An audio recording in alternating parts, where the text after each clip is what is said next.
हरे कृष्णा, आप सब लोगों का स्वागत है भक्ति शास्त्री कोर्स में।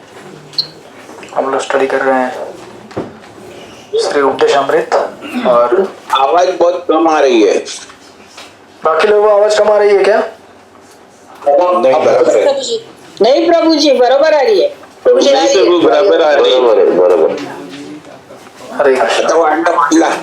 ठीक है, थैंक यू प्रभु जी, आ गया।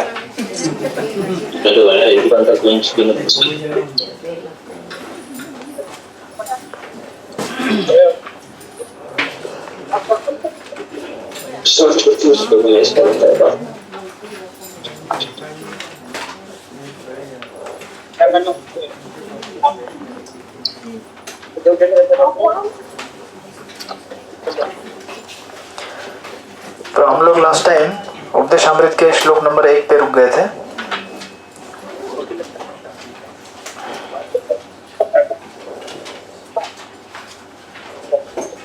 जीवा वेगम हमने पूरा किया था, राइट? तो ये प्रथम श्लोक है। वाचो वेगम क्रोध मनस वेगम, वाचो वेगम मनस क्रोध वेगम, जिह्वा वेगम उदर उपस्थ वेगम, एतान वेगान जो विषहेत धीरा, सर्वाम अभिमाम पृथ्वीं शिष्यात्। वह धीर व्यक्ति जो वाणी के वेग को, मन की मांगों को, क्रोध की क्रियाओं को तथा जीव उदर एवं जनेंद्रियों के वेगों को सहन कर सकता है, वह सारे संसार में शिष्य बनाने के लिए योग्य है। तो इसमें हमने अभी तक वाणी के वेग, मन का वेग, क्रोध, जीव और उदर, इन सब वेगों को पूरा किया है। इसमें अभी प्रभुपाद के कमेंट्री के हिसाब से अभी लास्ट का एक बचा है, दैट इज उपस्थ वेग, राइट? मैंने आपको लिखा के दिया था ना, वो भी हो गया है। अभी भक्ति सिद्धांत सरस्वती ठाकुर का जो है ना, वही अभी लेना है। उपस्थ वेग नहीं हुआ था। नहीं, 5.4 और 5 दोनों हो गए। उपस्थ वेग, हाँ जी बोलिए। जीवा वेगम और उदरपस्थ वेगम तक हुआ है प्रभु जी, इसके बाद होगा। हरे कृष्ण। सो उपस्थ वेग में प्रभुपाद लिखते हैं, इसी प्रकार जनेंद्रियों के वेग या काम वासना के वेग को भी उन्हें अनावश्यक रूप से प्रयोग में न लाकर वश में किया जा सकता है, राइट? उपस्थ मतलब जनेंद्रिय। जनेंद्रियों का उपयोग कृष्ण भावना भावित संतान उत्पन्न करने के लिए ही किया जाना चाहिए, अन्यथा उनका प्रयोग न किया जाए। कृष्ण भावनामृत आंदोलन में विवाह को इसलिए प्रोत्साहन नहीं दिया जाता कि कामेंद्रियों की तृप्ति हो, अभी तो कृष्ण भावना भावित संतान उत्पन्न करने के लिए दिया जाता है। तो आपने गीता में पढ़ा है, ये सुना भी होगा, धर्मा विरुद्ध भूतेषु कामोस्मि भरतर्षभ। धर्म के आचरण के विरुद्ध जो काम जीवन होता है उसे निषिद्ध माना गया है, लेकिन जो काम जीवन धर्म के सिद्धांतों के अनुसार है, उसकी भगवद्गीता में कृष्ण पुष्टि करते हुए कहते हैं कि वो काम जीवन मैं खुद हूं। ऐसा इसलिए क्योंकि यहाँ पे अगर आप एक शब्द देखेंगे, बड़ा इंपॉर्टेंट शब्द है वो,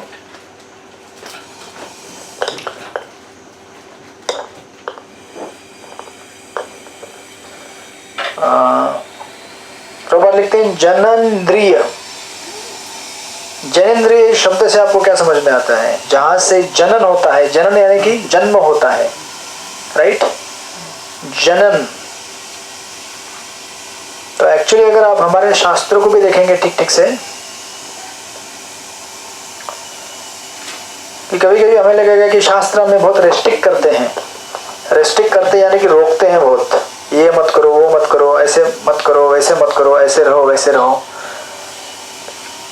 तो हम लोग कृष्ण भावनामृत आंदोलन में जो 4 नियम पालन करते हैं, उसमें से एक नियम है अवैध स्त्री संबंध या फिर व्याभिचार, राइट? तो कभी कभी हमें लगेगा कि रेस्ट्रिक्ट बहुत करते हैं। हम तो स्कूल में ऐसा कुछ नहीं पढ़े थे, हमें तो कहा था किसी के साथ भी घूम सकते हैं, ऐसा आपको स्कूल में कहा था ना? क्या नहीं कहा था? स्कूल में कोई टीचर ने बोला कि आपको ऐसे घूमने का नहीं, इसके साथ ये नहीं करने का, वहाँ नहीं जाने का? माता पिता ने बोला होगा, लेकिन स्कूल में क्या बताया वो बताओ। ये आवाज कंटिन्यूस आती रहेगी, आवाज से टेंशन मत लो। ये पीछे से हारमोनियम बज रहा है वो सुनते रहने का। प्रभु जी स्कूल में ये बोलते हैं कि टीचर ये कहती है कि सबसे साथ घुल मिल के रहना है और बहुत सारे दोस्त बनाना है। हाँ, घुल मिल के रहना मतलब आपस में घुल मिल जाना। हरे कृष्णा। तो हमको तो स्कूल में सब नहीं सिखाया गया ऐसे ऐसे रहो जैसे हमारे आचार्य कहते हैं। तो लोग बोलेंगे कि अरे इसका मतलब क्या है कि लाइफ को एंजॉय करना चाहिए, नहीं? लेकिन हमारे शास्त्र कहते हैं रेस्ट्रिक्ट करो अपने आप को, कंट्रोल करो। Don't try to enjoy indiscriminately. Discrimination and indiscrimination दो शब्द होते हैं। डिस्क्रिमिनेशन मतलब भेदभाव करना, इनडिस्क्रिमिनेशन मतलब बिना भेदभाव के। भेदभाव यानी कि देखना ये स्त्री है ये पुरुष है, राइट? सो इसलिए जब लोग आध्यात्मिक जीवन में प्रवेश करते हैं तो उनको लगता है कि इतना सारा बंधन काय के लिए, राइट? परंतु जहां बंधन है वहीं पे शांति और सुख आपको प्राप्त हो सकता है। बंधन इन द सेंस कि इंद्रियों को बांधना बड़ा जरूरी होता है। जो हमारे मन और इंद्रियां हैं इनको बांध के रखना अति आवश्यक है। और ये पूरा ट्रेनिंग बांधने के लिए हो रहा है यहाँ पे। जो पूरा हम अध्ययन कर रहे हैं यहाँ पे, ये इंद्रियों को बांध के रखना है, राइट? तो जब शास्त्र कहते हैं कि इसको रेस्ट्रिक्ट करो, रेस्ट्रिक्ट इसलिए नहीं कहते कि फिर आपको जीवन में कोई एंजॉयमेंट नहीं है, नहीं। इसलिए बांधने को कहा जाता है क्योंकि उसका अपना एक उद्देश्य है। वो उद्देश्य पूरा होने के बाद उसका कोई उपयोग नहीं है। उसका अगर उस उद्देश्य के परे उपयोग करने जाओगे तो इससे आपको कष्ट पहुंचेगा, राइट? तो जैसे मैथुन जीवन है, आज का जो जगत है, आधुनिक टेलीविजन, सिनेमा और सोशल मीडिया का ज़माना है, तो उसमें तो मैथुन जीवन को ग्लैमराइज किया जाता है। ग्लैमराइज मतलब जितने कम कपड़े उतना ज़्यादा पुरस्कार मिलेगा आपको, उतना ज़्यादा आपको फॉलोअर मिलेंगे सोशल मीडिया में। तो अभी आप देख ही रहे हैं, हरे कृष्णा, सबसे ज़्यादा व्यूड कंटेंट कौन सा रहता है, देखा जाने वाला कंटेंट सोशल मीडिया में? जहाँ पे नग्नता है, अश्लीलता है, उसमें लोग ज़्यादा व्यूअरशिप देखते हैं। इसका मतलब क्या है कि समाज खुद इसको क्या करता है, ग्लैमराइज करता है। तो यार इससे बढ़िया कोई चीज़ है ही नहीं संसार में, है ही नहीं ना। क्योंकि आपको तो शास्त्र, भगवान, आत्मशुद्धि, ये सब चीज़ें मालूम है नहीं। तो जानवर के स्तर पे रहोगे तो आपको जानवर के लिए क्या चीज़ें होती है, आहार, निद्रा, भय, मैथुन, इसके अलावा से कुछ मालूम नहीं होता है। भूख लगेगी तो खाओ, फिर सो जाओ, मैथुन करो, और फिर डर से बचने के लिए अपना एक छोटा सा घोंसला बना लो, राइट?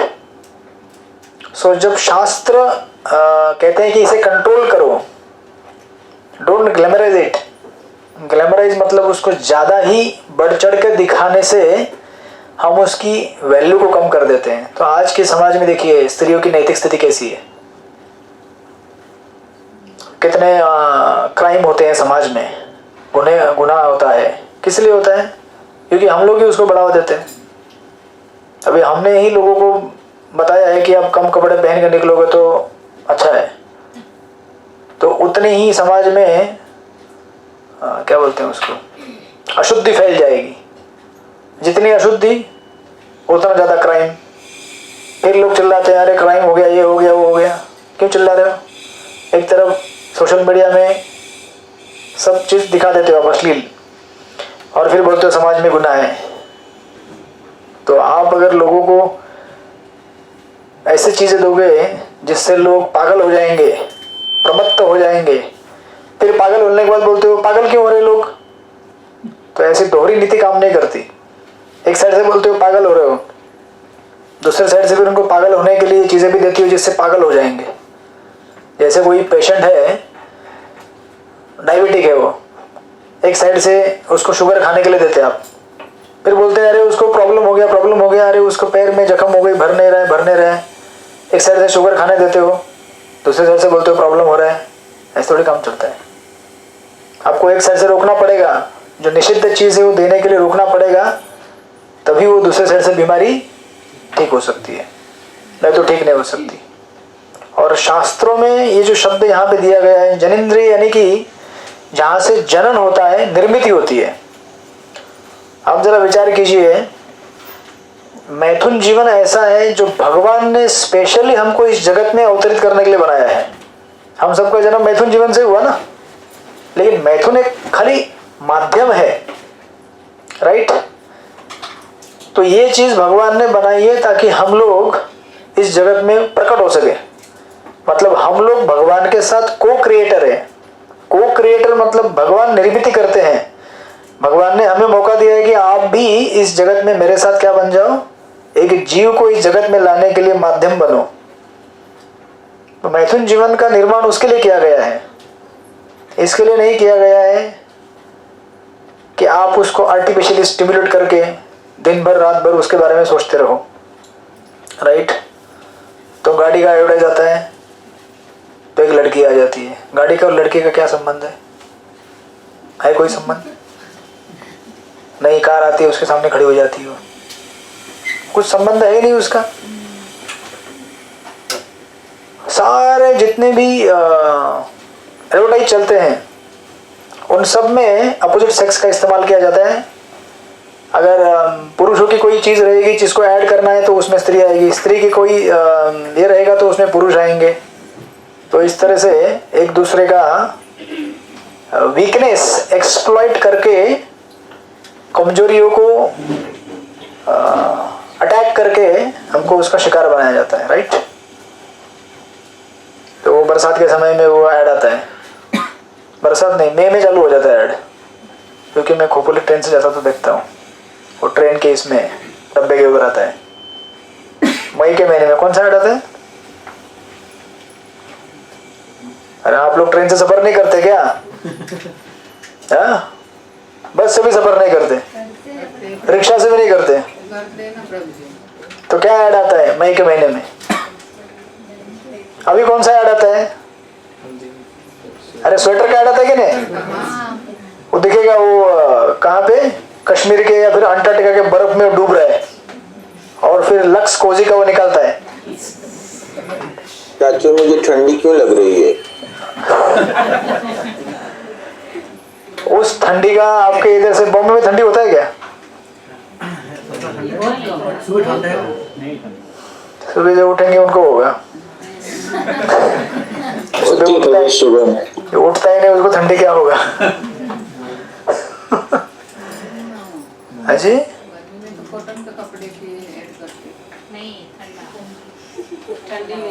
यही तो है ना मजा, यही तो जादू है और यही तो शोषण है। तो वो दिखाता है, अरे बर्फ के नीचे डूब गया हो लेकिन लक्स कोजी ने बचाया मुझे। लक्स कोजी वाले कुछ पैसा देंगे हमको, अभी उसका ऐड कर रहे हैं हम। तो इस तरह से, और उस ऐड में आपने देखा होगा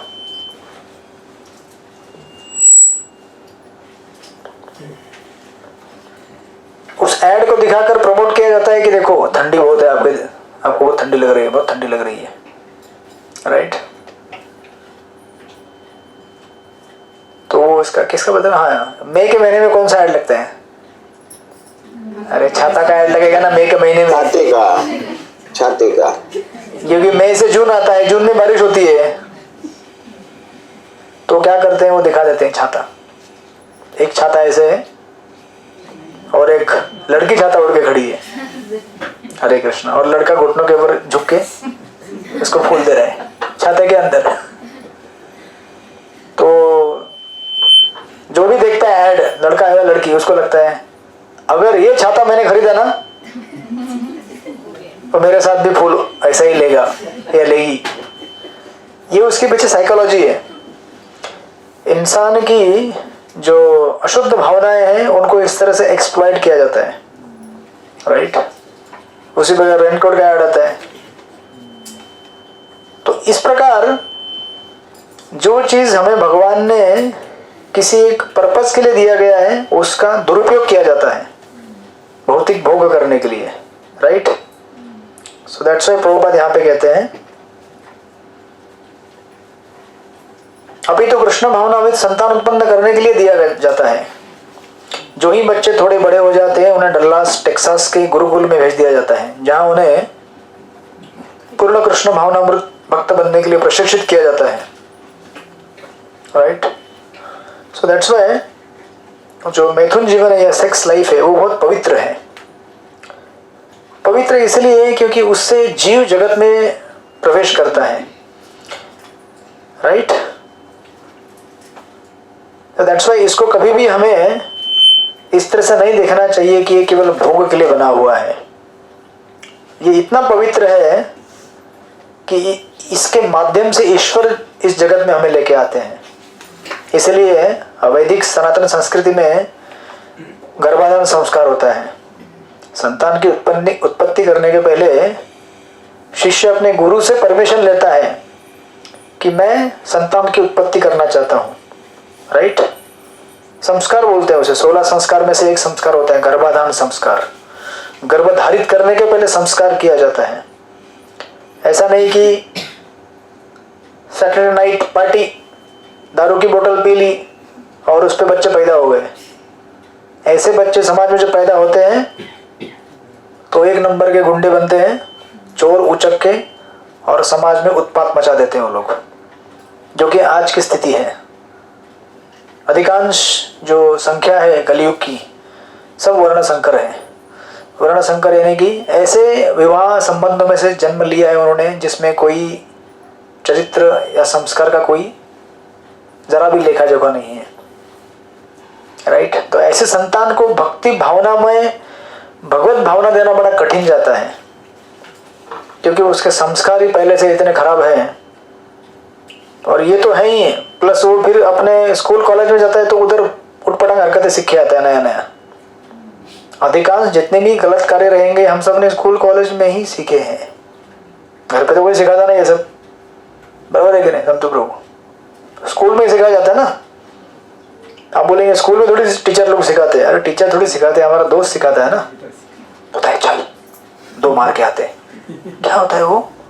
अरे शरबत पिलाता हूँ तेरे को, चल 1 पी ले, जिंदगी का गम भूल जाएगा। बचपन में कौन सा गम होता है भाई?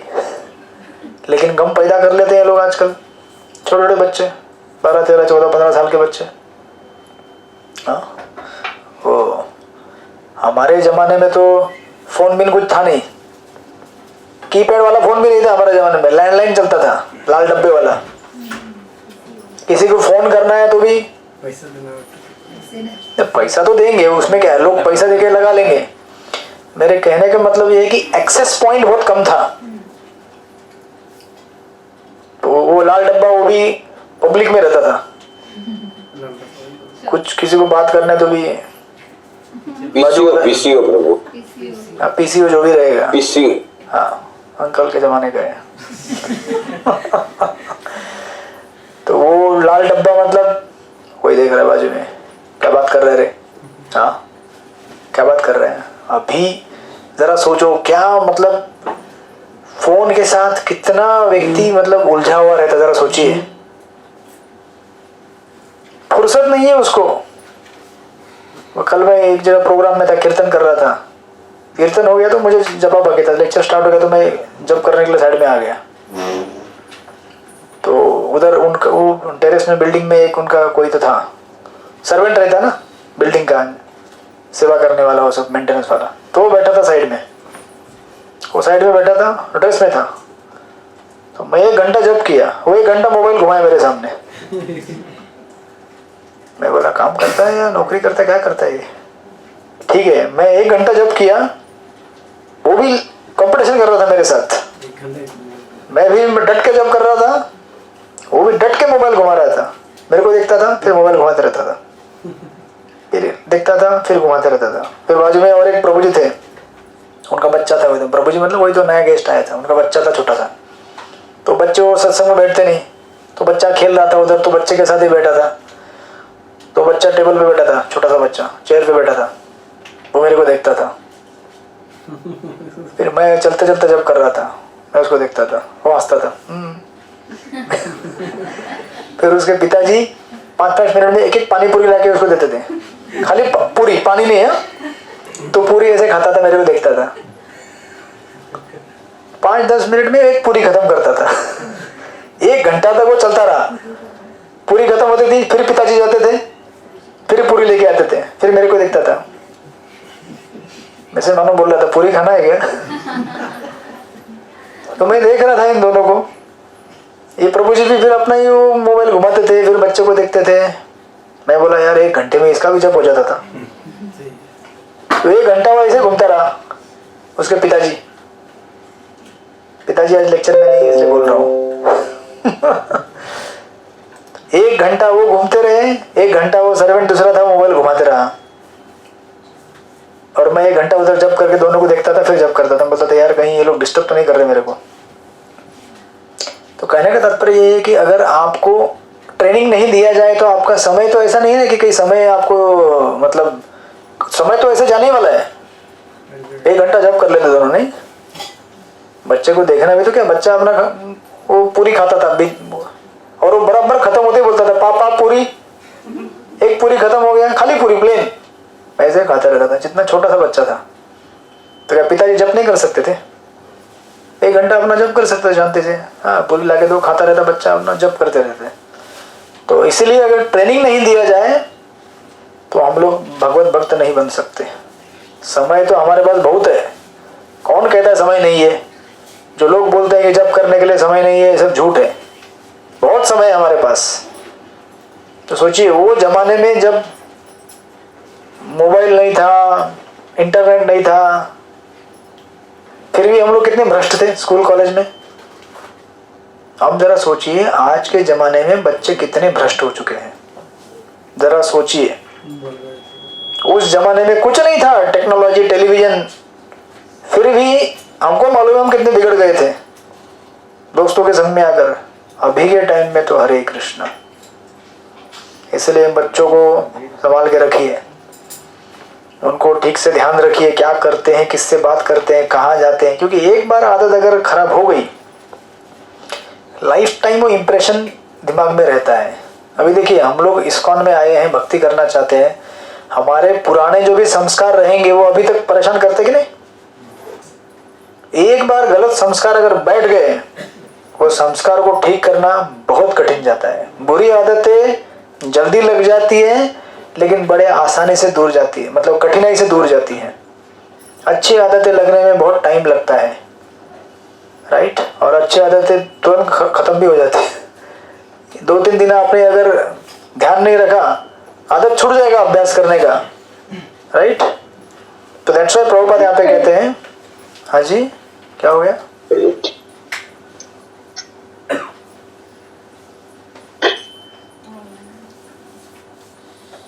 क्या हो गया? गोपाल किधर है? इधर है गोपाल। उसका भाई किधर है? अच्छा गोपाल, गोपाल मोबाइल है क्या आपके पास?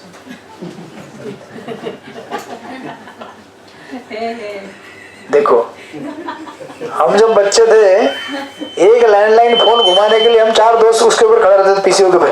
फोन लगा रहे, नंबर क्या है खोल, डायरी में किधर है नंबर? फिर वो फोन लगा रहा था, एक रिंग बज गया, उधर से आवाज, अगर दूसरा कोई आया जो जिससे फोन करना है वो नहीं आवाज, तुरंत नीचे फोन, भाग जल्दी यहाँ से, जैसे मानो उधर आने वाले पकड़ने के लिए। हरे कृष्ण, हम ऐसे फोन लगाते थे। अभी गोपाल क्या करेगा? गोपाल फोन को जब्त करना पड़ेगा अभी। इसलिए फोन में वो आता है पेरेंटल ऐप, फोन लगाने का लगाया आपने? हाँ, पेरेंटल ऐप लगाने का, लॉक कर देने का फोन को पूरा।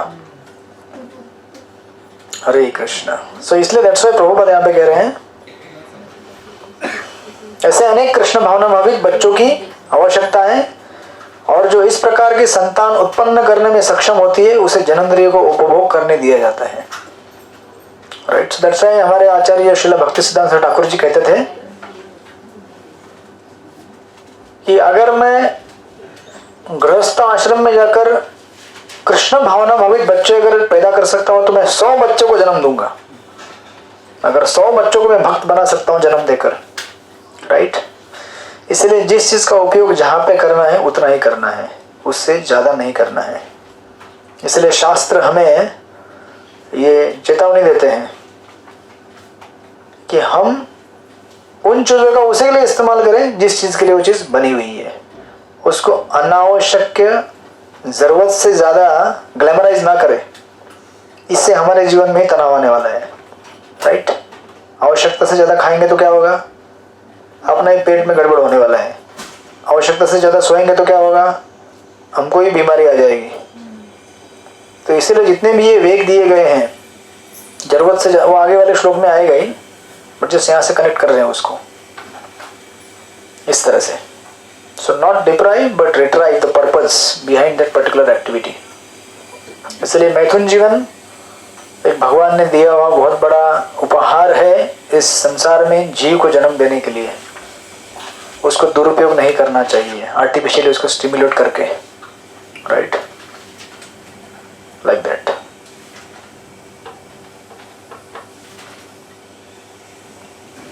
तो प्रभुपाद को एक बार किसी ने पूछा था कि प्रभुपाद आप लोग इतना क्यों कहते हैं अवैध मैथुन जीवन नहीं होना चाहिए। प्रभुपाद ने कहा कि बात सही है ना, अगर आप समझो दिन भर अगर सोचते रहोगे इस पुरुष के बारे में, इस स्त्री के बारे में, उस पुरुष के बारे में, इस स्त्री के बारे में, तो आपका मन कैसे भगवान के भजन में लगेगा, राइट। इसलिए शास्त्र हमें क्या कर देते हैं, बांध देते हैं। एक स्त्री पुरुष रहना है, साथ में आकर रहो, विवाह संबंध बना के रखो और उसके अंतर्गत भी अपने आप को नियंत्रित रखो, राइट, इस तरह से।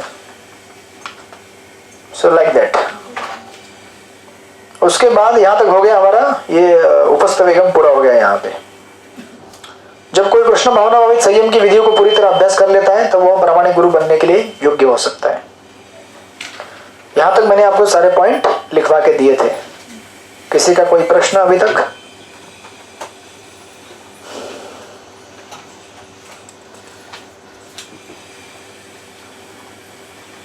नेक्स्ट अभी यहां से स्टार्ट होता है जो पैराग्राफ लिखा है ना, श्रील भक्ति सिद्धांत सरस्वती ठाकुर ने उपदेशामृत की अपने मिला, वहां से मैंने लिखा के दिया, नहीं दिखाया तो वहां लिख लीजिए BSST भक्ति सिद्धांत सर ठाकुर जी हॉल, हरे कृष्ण। BSST यहाँ से उनका तात्पर्य चालू होता है, श्रील भक्ति सिद्धांत ठाकुर जी का। इसके पहले जितना तात्पर्य था प्रभुपाद जी का था वो भक्ति सिद्धांत ठाकुर जी। पेज नंबर 7 में पैराग्राफ है, श्रील भक्ति सिद्धांत सरस्वती ठाकुर ने उपदेशामृत की अपनी अनुवृत्ति व्याख्या में। आपको आज पाउडर लगाने की जरूरत नहीं पड़ेगी, बहुत पाउडर उड़ रहा है, हरे कृष्णा, जमीन पे बहुत पाउडर है।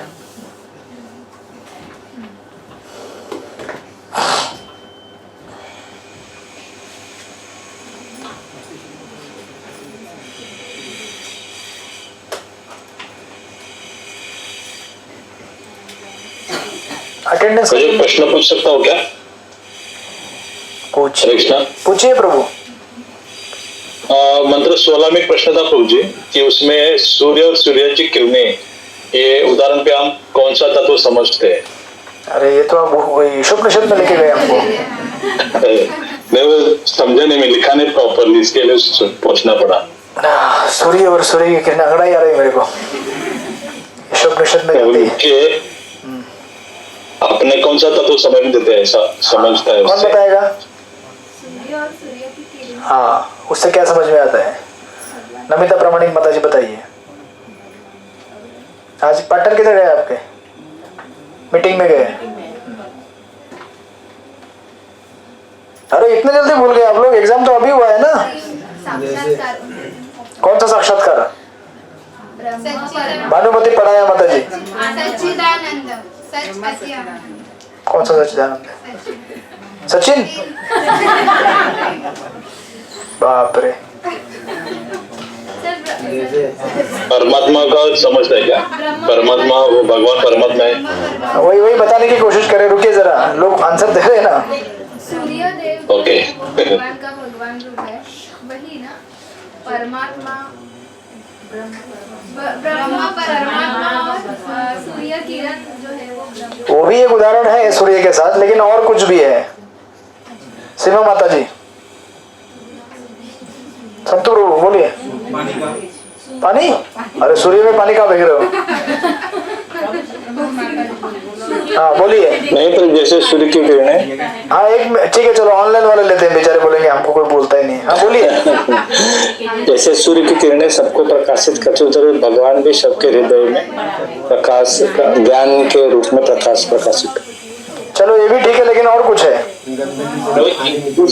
कृष्ण प्रभु जी, हाँ बोलिए। जैसे सूरज उसकी ऊष्मा से जो पृथ्वी पे जो भी खराब चीजें रहती है, जैसे विष्ठा है या फिर और कोई गंदी चीज है, उसमें से अपनी ऊष्मा से बाष्पीभवन करके उसमें से पूरा मतलब वाटर खींच लेता है और उस वस्तु को शुद्ध कर देता है।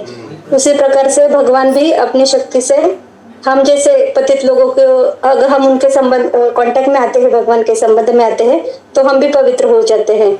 ऐसी ये भगवान की शक्ति है, उसके बारे में बताए हैं। बराबर है। और कुछ है? हाँ, हरे कृष्णा प्रभु जी। हाँ में प्रभु जी, जो सूर्य है वो भगवान के जो शक्ति मतलब अपना जो एपुलेंस है उसको प्रदर्शित करता है, और उसकी जो किरण है जीवात्मा को रिप्रेजेंट करता है कि उसका एक पार्ट है। मतलब सूर्य तो अनंत है, अनंत शक्ति है, बट जीव जो है एक छोटा सा पार्ट है जो उसकी किरण की तरह। हालांकि उसमें भी सूर्य के जैसा ही गुण है, बस बहुत उसकी मात्रा बहुत सीमित है। हाँ अभी हो गया पूरा। हरे कृष्ण। सो बेसिकली भगवान और जीव दोनों एक है और समान है और अलग भी है। समान है गुण में, अलग है परिमाण में। Quality wise same, quantity wise different. बराबर है? कहाँ चले गए श्री चैतन्य देवदास? आप पे ये उसका आपने परीक्षा दिया नहीं लगता, उत्तर इसलिए लेके अभी बना रहे हैं। नहीं दिया लिखा नहीं था मैंने, इसके लिए पूछा। Okay okay, Hare Krishna. So like that. Thank you Prabhu. Okay, तो जहाँ पे मैंने आपको लिखा था BSST, उसके नीचे वाला पैराग्राफ है, जब हम वाणी के वेग की बात करते, मिला? वहां पे लिखिए वाचो वेग। पहला ये सरस्वती ठाकुर जी के तात्पर्य है, उसमें वाचो वेग लिखा, वाचो वेग। उसके बाद आप जाएंगे सीधे 2 श्लोकों को बाईपास करके, वहां पे लिखा है निष्कर्ष यह निकलता है कि जब हम केवल पूर्ण पुरुषोत्तम परमेश्वर, मिला? उसके आगे एक पैराग्राफ है, जहां तक चंचल मन के विक्षोभों का प्रश्न है, मिला? वहां पे लिखने का पेज नंबर 9 है मेरे पास। जहां तक चंचल मन के विक्षोभों का प्रश्न है, वहां पे लिखने का मनसा वेग। मनसा वेग।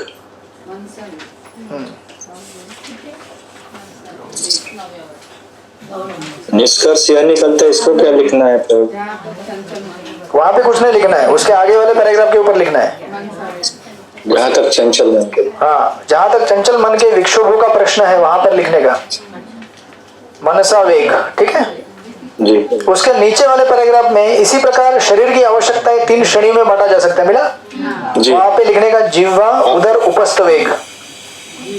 जिह्वा उदर उपस्थ वेग, जिह्वा उदर और उपस्थ वेग। हो गया? उसके बाद वो जो प्रसाद की प्रार्थना है, उसके बाद एक पैराग्राफ है,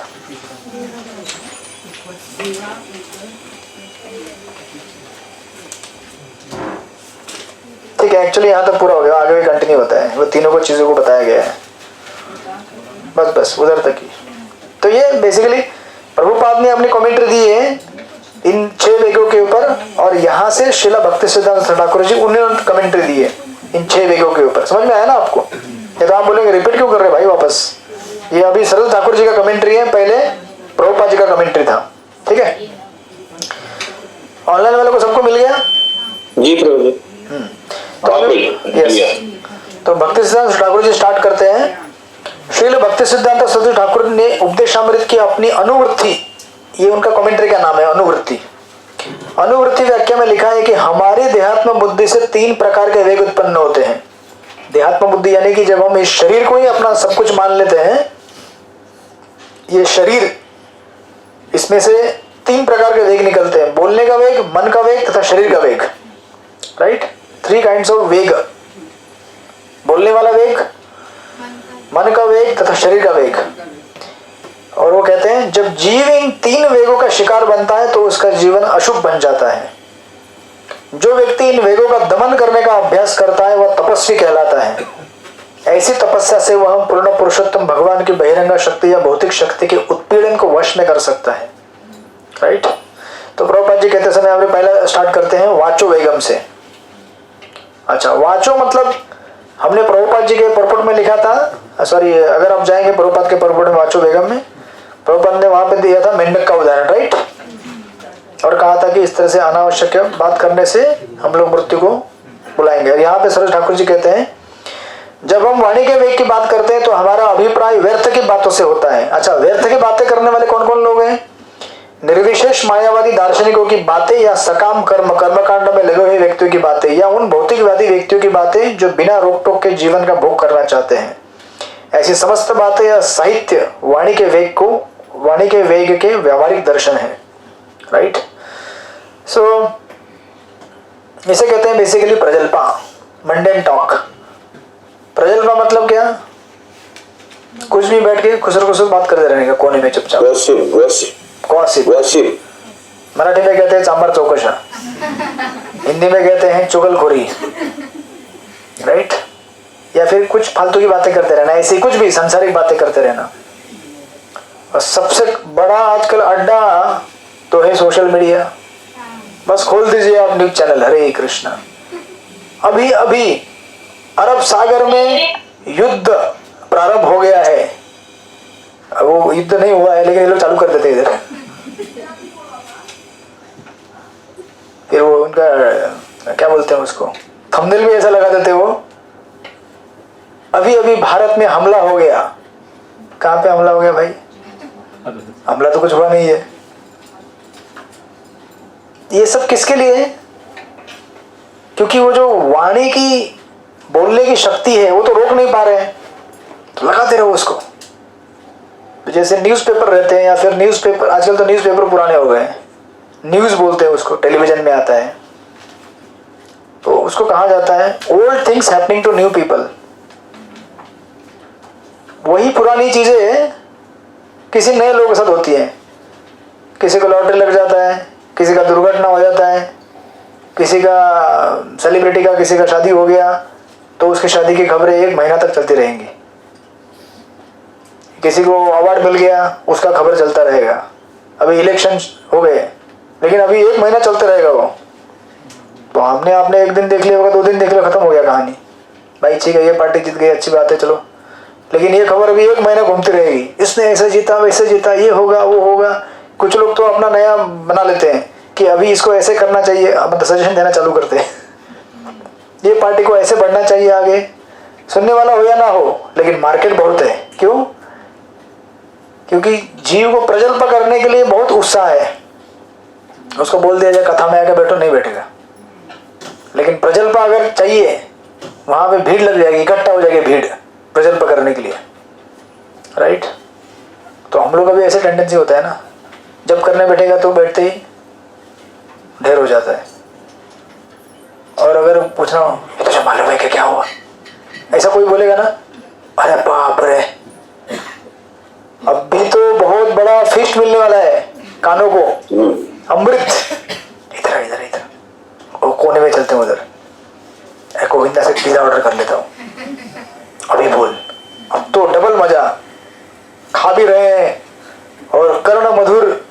इतना तरस रहा था मैं सुनने के लिए कि क्या हुआ उस डिवोटी के साथ, वो माता जी को क्या हो गया, वो प्रभु जी को क्या हो गया, ऐसा हो गया, वैसा हो गया, ये हो गया, फलाना फलाना फलाना। 4 घंटा बीत गया, मालूम ही नहीं पड़ता 4 घंटे कैसे गए। तो इसलिए धर्मेंद्र को भी 2 दिन पहले मार दिया था प्रभु वालों ने। क्या जी? धर्मेंद्र को 2 दिन पहले ही मार दिया। हरे कृष्णा। अंजना ओम कश्यप। हरे कृष्णा। अरे आपको भी मार देगी, मेरे को भी मार देगा सोशल मीडिया पहले ही, बोलेगा मर गया ये, राइट। तो इसलिए ये जो जैसे हमने पहले भी डिस्कस किया है, ये जो वाणी रहती है, इसको अगर हमने सही दिशा में नहीं लगाया तो ये उत्पात मचाती है समाज में फालतू में। मनुष्य का समय बर्बाद कर देती है, शक्ति बर्बाद कर देती है। इसको कंस्ट्रक्टिव चीज में लगाना चाहिए, राइट। इसलिए थोड़ा थोड़ा सदुपयोग भी करना चालू किया वो लोगों ने। अभी जैसे रथ यात्रा आती है तो पूरा उसका फैल जाता है, रथ यात्रा रथ यात्रा रथ यात्रा। कम से कम थोड़ा तो पॉजिटिव यूज है थोड़ा सा।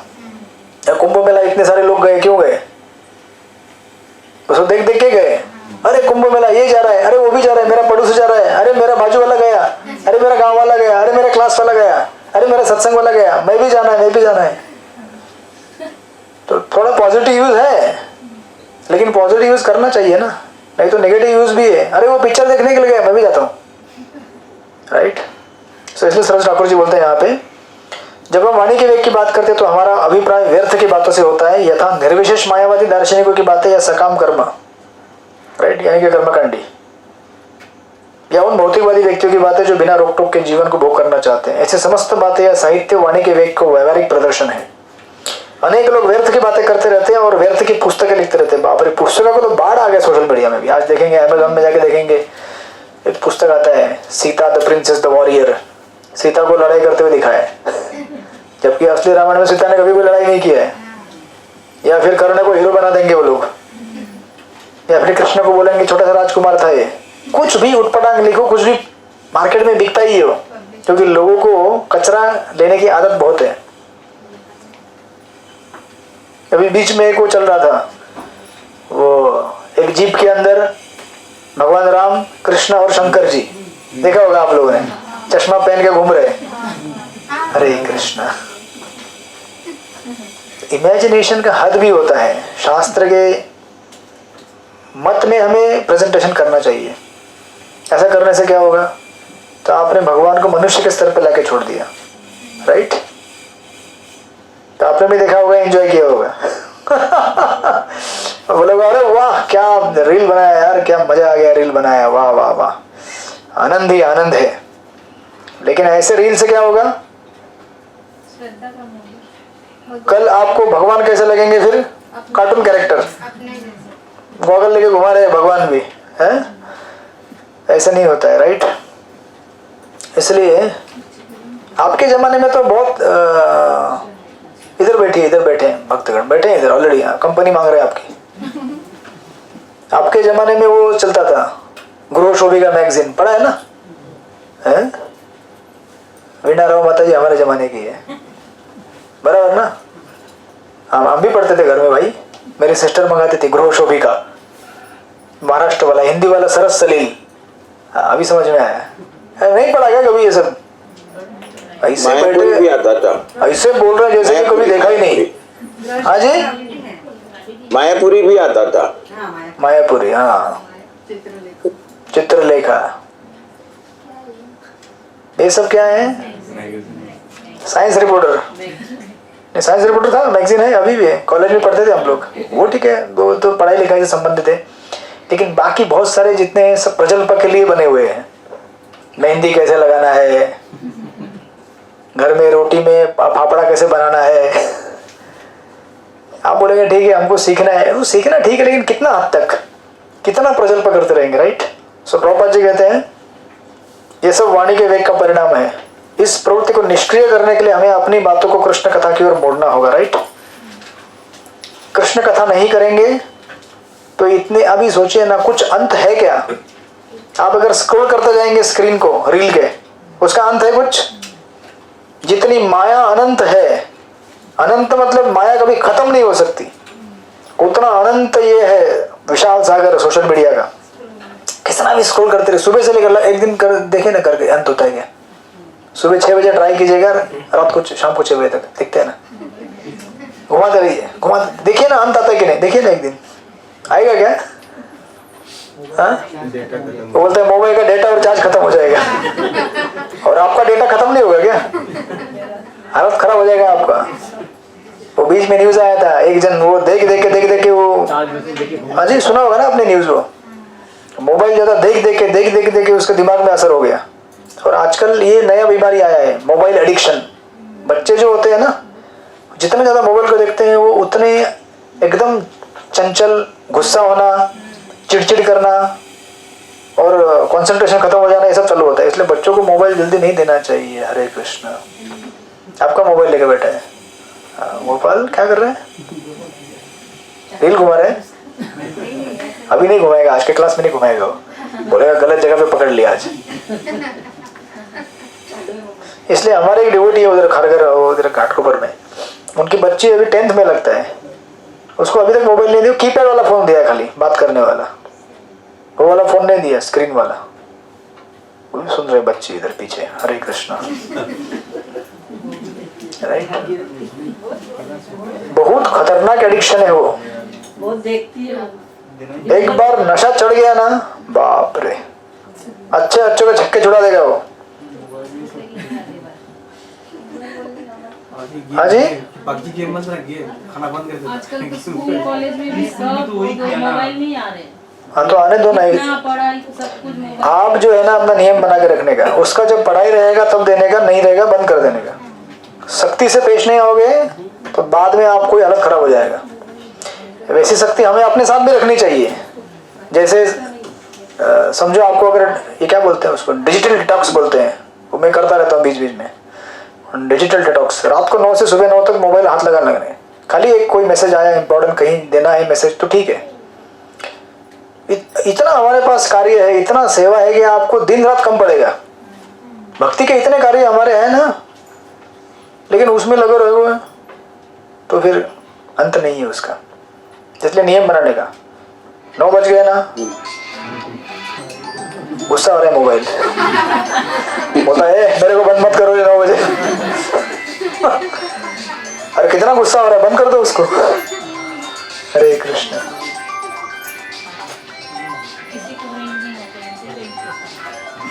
उसको बराबर रेंज आ गया अभी।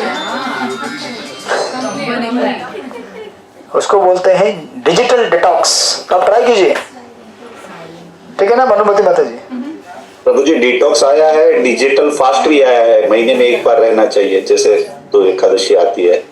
हाँ बराबर है लोगों ने, हाँ बराबर। लेकिन आप ये रोज करके देखिए ना, रात को 9 से सुबह 9 सोशल मीडिया यूज ही नहीं करने का। खाली कुछ मैसेज आता है या कुछ आपको मैसेज डालना है, मेरा जपा इतना हो गया, ठीक है बस। उसके अलावा यही क्रिटिकल टाइम रहता है साधक के जीवन का, रात के 9 से सुबह 9 बजे। क्योंकि रात को ज़्यादा अगर जगा रहेगा तो सुबह उठ नहीं पाएगा, सुबह उठेगा नहीं तो जपा करेगा नहीं वो टाइम पे, जपा नहीं करेगा तो ऐसे लटका रहेगा जिंदगी भर। हरे कृष्ण प्रभु जी, मैं एक प्रश्न पूछना चाहती हूँ। एक क्यों माता जी, 2 पूछ लीजिए। जैसे अभी मेरे प्रभु जी हैं, तो वो डिवोटी नहीं है, हाँ तो है ना उनकी आदत है पिक्चर बहुत देखते हैं मोबाइल पे, तो उनके साथ आप भी देख लेती है। ऐसा होता है क्या? फिर 4 बजे उठ के चालू कर देते हैं। सुबह 4 बजे? रात को कब सोते हैं फिर वो? जब भी सोते उनकी नींद खुल जाती है, 4 बजे खुल जाती है, ब्रह्म मुहूर्त में देते हैं, फिल्मी गाने लगा देते हैं। और बोलती हूँ तो बोलते हैं कि इधर नहीं रहने का, उधर चले जाओ, उधर चले जाओ। इसके लिए मैं क्या करूँ? उसके लिए आप प्रार्थना कीजिए। कुछ चीजें ऐसी होती है जिनके लिए हम कुछ नहीं कर सकते, सिर्फ प्रार्थना कर सकते हैं ईश्वर से बस। तो ज्यादा तनाव में नहीं आने का, टेंशन नहीं लेने का। मेरे घर में जब मैं जाता, पिताजी मेरे तभी भी लगा रहते ऑल इंडिया रेडियो, वो उनके जमाने के हैं। अभी जमाना बदल गया फिर भी रेडियो लगाते रहते। मैंने उनको एक रेडियो दिया लेक्चर सुनने के लिए, घर में मम्मी को दिया था, वो खुद अपने कब्जे में ले लिया उसको। बोले ये मेरा है अभी, क्योंकि थोड़ा उसमें अच्छा आवाज आ रहा था। बोले ये मेरा है अभी। मैं बोला क्या क्या कर रहे हैं? तो वो समाचार लगाते रहते, न्यूज। तो अभी क्या करेंगे माता जी, उसका कोई उपाय नहीं रहता है। तो हम इस जगत में आए हैं तो हमें थोड़ा कष्ट का अनुभव जरूर होगा इन चीज़ों से, लेकिन इसमें कोई समाधान नहीं है। इसका एक ही समाधान है, उसको एडजस्ट करके चलना पड़ता है। राइट, कोई बात नहीं, टेंशन लेने का नहीं, सुनते रहो, अपना करते रहने का। और जो भी गाने बजते हैं ना, सोचने का कृष्ण के लिए बज रहे हैं। कोई बोलेगा तू मेरी जान मैं तेरा जान, सोचने का कृष्ण के लिए बोल रहे, कृष्ण तू मेरी जान मैं तेरी जान। उसको भगवान की भक्ति में लगा देने का। सारे गाने ऐसे तो रहते हैं ना, मैं तेरे प्यार में मर गया और तू मेरे प्यार में मर गई। बोलने का कृष्ण आपके प्रेम में मैं मरने के लिए तैयार हूँ। भगवान की भक्ति में लगा देने का उसको, क्योंकि इन चीज़ों से ज़्यादा तनाव लेंगे तो और तनाव बढ़ते जाएगा। टेंशन फ्री होकर सेवा करने का। वैसे भी कितना दिन भर सुनते हैं क्या? नहीं ना, दिन में काम पे जाते हाँ बस उनको अपना मॉर्निंग प्रोग्राम करते रहने का। जैसे आपका मॉर्निंग प्रोग्राम है, उनका भी मॉर्निंग प्रोग्राम है। क्या करेंगे, अभी आपके ही हैं तो फिर उनको कुछ कर नहीं सकते, राइट। तो तनाव नहीं लेने का, ज़्यादा रिलैक्स रहने का, उनको अपना टाइम से भगवान से प्रार्थना करने का। भगवान समय जब पूर्ण होगा तो उनको ठीक करेंगे, और नहीं करेंगे तो हम, भगवान हमारी क्षमता को टेस्ट कर रहे हैं कि हम कितना सहनशील बन सकते हैं, उसकी परीक्षा ले रहे हैं। ठीक है, हरे कृष्ण। तो ये तो छोड़ दीजिए, आपने तो कुछ नहीं कहा। हमारे कुछ काउंसलर है, उनके बच्चे लोग भक्ति नहीं करते, वो काउंसलर बोल के थक जाता है, उनके बच्चे उटपटांग हरकतें करते हैं। तो आप बोलेंगे बाप रे, काउंसलर के बच्चे कैडबरी खाते हैं, कॉफी पीते हैं, चाय पीते हैं, तो क्या होगा, क्या करेगा? लेकिन कुछ कर सकते हैं उसको, भगवान से प्रार्थना कर सकते हैं, क्योंकि हमारे सुख दुख को समझने वाला कौन है? भगवान है। बस उनके ऊपर हम जितना अनुग्रह करेंगे, श्रद्धा रखेंगे, उतना हमारा जीवन शांत होगा। तो संसार में हम लोग तो कंट्रोलर नहीं है ना, हम लोग किसको कंट्रोल कर सकते हैं? अपने आप को कंट्रोल कर लें, यही बड़ी बात है। इसलिए अपना करते रहने का जब। हरे कृष्णा कृष्ण कृष्ण हरे हरे, हरे राम राम राम हरे हरे। सोचिए प्रहलाद प्रभु जी, इसमें हम लोग किसी को सुधारने की कोशिश ही नहीं करें, बस उसके लिए सिर्फ प्रार्थना करते रहे, यही एक सॉल्यूशन है। हरे कृष्ण। गोविंद प्रभु विरार से उन्होंने कंक्लूजन दे दिया, शास्त्र का अंतिम निर्णय दे दिया। हरे कृष्ण। भानुमति पढ़े माता जी, ठीक है? आप क्या सोच रहे हैं? आप जब से आए तब से कुछ सोच रहे हैं, क्या सोच रहे हैं बताइए? कुछ टेंशन है? नहीं। हरे कृष्ण। ओके, तो आगे फिर प्रभुपाद जी लिखते हैं, एक सुंदर उन्होंने कोटेशन दिया है भागवत का। तो कहते हैं अगर आपको बोलना ही है तो भागवत बोलिए ना, श्रीमद् भागवत में से कथाएं सुनिए, कथाएं बोलिए, भगवान की चर्चा कीजिए। तो ये बड़ा सुंदर श्लोक दिया है, नयद वचश्चित्र पदम हरे यशो जगत पवित्रम प्रगुणित करहिचिन तदवायस तीर्थम उशंति मानस नेत्र हमसम निरंति उषक्षया। जो शब्द उन श्री भगवान का यशगान नहीं करते, जो संपूर्ण ब्रह्मांड को, वायुमंडल को अकेले ही पवित्र करने वाले हैं, वे साधु पुरुषों द्वारा कौवे के तीर्थस्थल जैसे माने जाते हैं। कौवे देखा कभी आपने? कौवा किधर घूमता है? जहाँ पे कूड़ा करकट हो वहीं भी घूमता है, राइट? उकीड़ा, मराठी वाले शुद्ध उकीड़ा। लेकिन हमें कहाँ घूमना चाहिए? तो प्रजल्प क्या माना जाता है? कौवों का स्थान, यहाँ पे प्रजल्प होता हो, है ना, दूसरों की गलतियां ढूंढने का जहाँ विचार हो, अनावश्यक बेवजह, ऐसी जगह मतलब क्या है? जहाँ पर कौवों का तीर्थस्थल है, राइट? मेरा भी रेंज है मोबाइल का, आज बड़ा एक्टिव हो गया मोबाइल। उसकी बात करते तो उसका रेंज आ जाता है, बाप रे। अब कुछ लोग ऐसे होते हैं, इतना पीछा करते हैं, अगर एक कॉल नहीं उठाया तो 50 कॉल कर देंगे वो। जब तक कॉल नहीं उठाएंगे तब तक कॉल करते रहेंगे।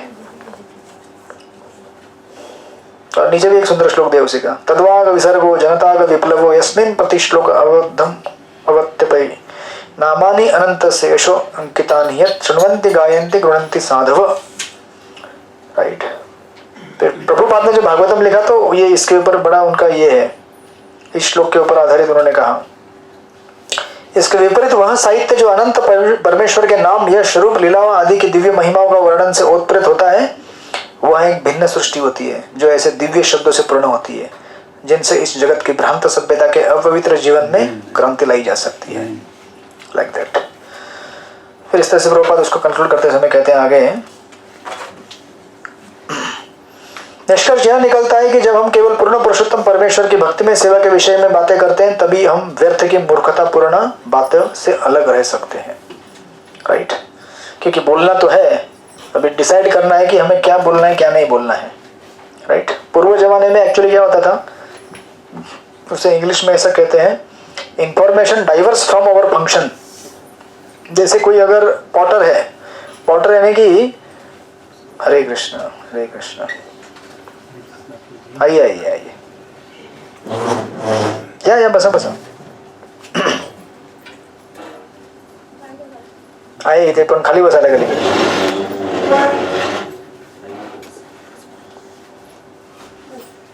तो हमारे ये खोपोली के गेस्ट है सतीश प्रभु और मिनल माता जी. दोनों हमारे मेंटर ट्रेनिंग में सक्सेसफुली मेंटर ट्रेनिंग पूरा करके अभी मेंटर सेवा के लिए अपॉइंट हो गए हैं. जैसे हमारे तुलसी भाव माता जी और अनंत शाही प्रभु, ये दोनों भी मीटिंग से आए हैं अभी. तो हम उन 4 भक्तों को ये कॉन्ग्रेचुलेशन करते हैं, धन्यवाद करते हैं. 3 बार हरि बोल बोल. हरि बोल, हरि बोल, हरि बोल, हरि बोल. तो पहले के जमाने में कैसे होता था, कोई अगर पॉटर है, पॉटर यानी हरे कृष्णा प्रभु, क्षमा चाहता हूँ मैं लेट से ज्वाइन हुआ. कौन सा श्लोक चल रहा है प्लीज बताएंगे? पहला ही चल रहा है प्रभु जी अभी तक. ठीक है. हरे कृष्णा. तो प्रभु जी को लगा होगा कि सिलेबस आगे बढ़ गया लगता है. 5-6 श्लोक तो नहीं खत्म हो गए, हो जाएगा आज, पहला पूरा हो जाएगा. तो पूर्व काल में अगर कोई पॉटर होता था, पॉटर यानी कि कुंभार जो मिट्टी के बर्तन बनाता है, उसको क्या जानकारी जानने की जरूरत है अपने पिताजी से कि मिट्टी का बर्तन कैसे बनाते, राइट? उसके अलावा और कोई जानने का जरूरत है नहीं. जिसका जो प्रोफेशन रहेगा उससे संबंधित जानकारी लोग पाके अपना जीवन चलाते थे. लेकिन आज कैसे होता है, हम ऐसी बहुत सारी जानकारी जानते हैं जिसका हमारे जीवन में कोई उपयोग है ही नहीं. बराबर है कि नहीं? ऐसी कितनी जानकारी बताइए आप मुझे. सोशल मीडिया स्क्रॉल करोगे तो इतनी सारी जानकारी जो हमारे वास्तविक उपयोग की कुछ है ही नहीं. दुनिया के किसी दूसरे कोने में कहीं कुछ ये युद्ध हो गया, कहीं बम ब्लास्ट हो गया, बम फट गया, हम जान के क्या करेंगे उसको? जो सरकार है जानने की, या फिर कोई न्यूज़ पत्रकार है वो जानेगा, या फिर थोड़ा बेसिक जानकारी हमने रख लिया, बात खत्म. उससे ज़्यादा जानना हमारे लिए ज़रूरी नहीं है. एक ही न्यूज़ को 4 न्यूज़ चैनल में छान के देखना, ये क्या बोल रहे हैं, दूसरा क्या बोल रहे हैं, तीसरा क्या बोल रहे हैं, एक ही न्यूज़ तो है, राइट? इसलिए इसको कहते हैं curiosity directed to material information is useless. जो हमारे काम का नहीं है ऐसी जानकारी हम लेके करेंगे क्या? और फिर बोलते हैं जब के लिए टाइम नहीं मिलता है. फिर बोलते हैं बहुत मन भटक रहा है अभी हमारा. इतना सारा डेटा भरोगे तो क्या होगा, right? So that's why Saraswati Thakur हमें बोलते हैं कि हमारी जितनी भी जानकारी हमारे पास है उसको उतना ही लो जितना हमारे भक्ति के लिए आवश्यक है. अदरवाइज ये जो मेंटेलिटी है नई जानकारी खोजने की, नई जानकारी, जब हम शास्त्र पढ़ने आएंगे तो वहां भी ये मेंटेलिटी आ जाएगी. तो फिर जब भगवद गीता पढ़ने आते हैं या भागवतम पढ़ने आते हैं वहां भी ढूंढेंगे. क्या ढूंढेंगे? कृष्ण शब्द कितनी बार आया है गीता में, अर्जुन ने कितने श्लोक बोले हैं, ये सब बराबर स्टैटिस्टिक्स निकालेगा. लेकिन जब करने बोलेंगे नहीं, टाइम नहीं है. शास्त्र में इंफॉर्मेशन सीकिंग मेंटेलिटी आ जाता फिर हमारा. आप समझ रहे पॉइंट को क्या कह रहा हूँ? इंफॉर्मेशन सीकिंग मेंटेलिटी मतलब क्या है? शास्त्र केवल जानकारी लेने के लिए नहीं होते हैं, शास्त्र ट्रांसफॉर्मेशन के लिए होते हैं. जैसे आप डॉक्टर के पास जाओगे, डॉक्टर आपको ट्रीटमेंट देगा, मतलब प्रिस्क्रिप्शन देगा. अब बोला डॉक्टर क्या प्रिस्क्रिप्शन दिया आपने? कहा मीठा बोलते हैं आप, लेकिन दवाई मैं लेने वाला नहीं हूँ. ये जैसे है जैसे आप लेक्चर खत्म होने के बाद बोलेंगे क्या लेक्चर दिया आपने, वाह, लेकिन क्या बोला था आपने? मेरे कुछ याद नहीं है हमको. या फिर उसको कैसे जीवन में अप्लाई करना है वो हमें लेना देना नहीं है. बस 4-5 जोक सुना दिया आपने, बहुत मजा आया. 4 ये जोक सुने, वो 4 जोक सुने, थोड़ा हंसी मजाक हो गया. इसको बोलते हैं सोशलाइजिंग. तो कथा कीर्तन केवल सोशलाइजिंग के लिए नहीं होता है. जबकि आज के जो बहुत सारे जो बाहर कथाएं होती हैं उसमें कोई निंदा नहीं करना चाहते हम, लेकिन ऐसा वातावरण बनाया जाता है कि अरे भाई एंजॉय करो यार, एंटरटेन करो, लोग गैदरिंग करो, खाओ पियो, मस्त म्यूजिक बजाओ और संगीत सुन के चले जाओ.